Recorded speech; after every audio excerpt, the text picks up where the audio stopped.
Administrator بلدیہ عظمیٰ کراچی مرتضی وہاب نے بلدیہ عظمیٰ کراچی میں آج صبح پہنچ کر باقاعدہ جشن آزادی کی تقریب میں شرکت کی اور اس موقع پر بلدیہ عظمیٰ کراچی میں پرچم کشائی کرتے ہوئے سبز ہلالی پرچم فضا میں بلند کیا۔ اس موقع پر میٹروپولیٹن کمشنر دانش سعید کے ساتھ ساتھ بلدیہ عظمیٰ کراچی کے افسران بھی موجود تھے۔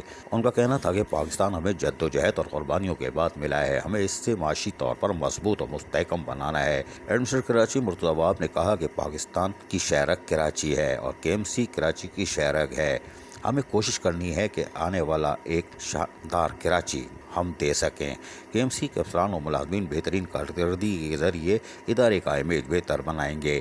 KMC اپنے پیروں پر کھڑی ہو گئی تو تمام ایشوز خود بخود حل ہو جائیں گے۔ ایڈمنسٹریٹر کراچی بیرسٹر مرتضی وہاب نے کہا کہ کراچی کے شہری کے لیے بہتری کے بہت سے مواقع موجود ہیں۔ KMC اور سندھ حکومت اس کو ضرور شہریوں کے فائدے کے لیے استعمال کرے گی۔ امید ہے آنے والا مستقبل ہمارے صوبے اور ملک کے لیے اچھا ہوگا۔ عزیز عارف، KBS بلدیاتی نیوز کراچی۔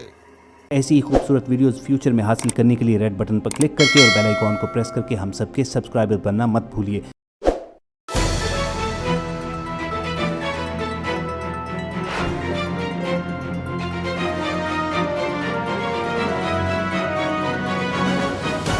KBS بلدیاتی نیوز۔